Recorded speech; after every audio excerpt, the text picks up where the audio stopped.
Uyam şol işikten girende oğlanların maksadı öyle işikte girende ağlasım etti. Onun içinde bir ilk kaşık oldu. Tam sonra anda şu yüzüne arasın. Güldiye de benim şöyle gülcek öyle ağzım gülüyor gözümden yaş geliyor. Medine gel. Duyurun alayım kendini. Köynem o doktor. Tamam. Bence yapalım orada doktor. Tamam. Hiç bir duyuru yaşamadın mı? Duyuru ya. Köynem laf döküldü. Tamam. Su döküldü. Onam guratça falan duyuru yaşadım. Tamam. Men köynem bu birazcık geç kadar.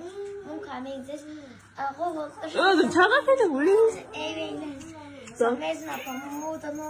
Odanca böyle çıkıp sırayıpın yüzüne kara oturdum da sonra ağlasım elde birazcık ağladım içimden ağladım sonra gelinden gidiyor küçüklükten bizler oynayacağı ağlasım elde.